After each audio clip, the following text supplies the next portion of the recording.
The Bible speaks the birth of Christ. Now, the birth of Jesus Christ was on this wise, when as his mother Mary was espoused to Joseph, before they came together, she was found with child of the Holy Ghost. That which is conceived in her is of the Holy Ghost, Matthew 1:18 and 20. See also Luke 1:30 through 37. This was the most important birth of human history. We believe that God became man at the moment of conception. Mary had conceived while still a virgin, and even Joseph was confused about it until the angel of the Lord enlightened him. There was no government, finance, and agency to provide an abortion on demand. It almost seems sacrilegious to propose the following question. What if Mary had obtained an abortion? Would this have meant the taking of a fetus or a nameless bulk of tissue and muscle? Not according to the above scriptures. The birth of John the Baptist, John's mother was Elizabeth. During the 6th month of her pregnancy, she was visited by the Virgin Mary. When Elizabeth heard the salutation of Mary, the babe leaped in her womb. Luke 1:41. See also Luke 1:35 through 44. Please note that God does not say that the fetus leaped in her womb, but the babe leaped in her womb. The Greek word for babe in the above text is brephos. In Luke 2:12-16, the same Greek word is used to describe Christ in the manger. Brephos. It is also translated babe in 1 Peter 2:2, child in 2 Timothy 3:15, infant in Luke 18:15, and young child in Acts 7:19. These scriptures show that God uses the same word to describe a child, whether it is born, unborn, newborn, or sometime later. The birth of Jeremiah, God told Jeremiah, before I formed thee in the belly, I knew thee.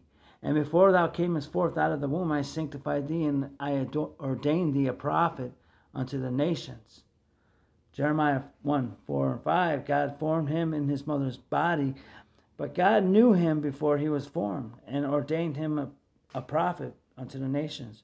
What if his mother had sought an abortion? The birth of Isaiah, Job, and Paul, the Lord formed me from the womb to be his servant, Isaiah 49:5. Thou hast clothed me with skin and flesh. Thou hast fenced me with bones and sinews, Job 10:11. But when it pleased God, who separated me from my mother's womb and called me by his grace, Galatians 1:15, these scriptures make it plain that God forms the babe in the womb, clothes it with skin and flesh, gives the bone and sinew, then separates it from the womb. There is no room for abortion here. The birth of David, thou hast covered me in my mother's womb. My substance was not hid from thee. When I was made in secret, thine eyes did see my substance, yet being unperfect. And in thy book all my members were written, which in continuance were fashioned, when as yet there was none of them. Psalm 139, 13-16. It was David in the womb, not just a little bundle of nerves and muscle. God saw him, formed him, and caused the record book on high to contain this information. David testifies in Psalm 51:5, behold, I was shapen in iniquity, and in sin did my mother conceive me. It was David that was conceived. It was David that was sharpened or given shape in the womb. If David's mother had obtained an abortion, it would have been murder. Science speaks there are 46 chromosomes in the nucleus of a human cell. Animals have a different number according to species. Normally, the human cell will contain 46 chromosomes with one exception. The cell furnished by the father contains only 23, and so does the mother's. At the time of conception, these two cells unite and form a new cell of 46 chromosomes. This fertilized egg is no longer a part of a father or mother, but the first cell of a new human being. Successive cell division result in the development of an individual.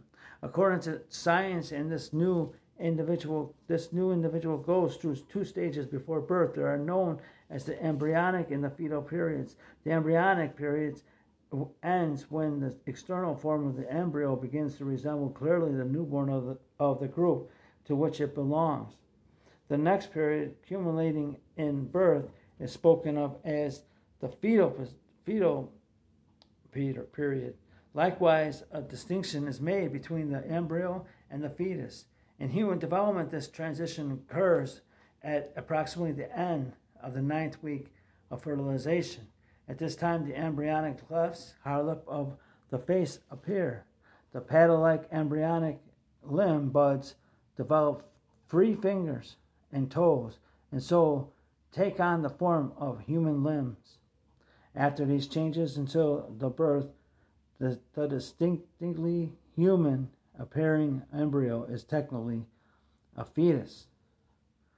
Britannicus 1968 edition.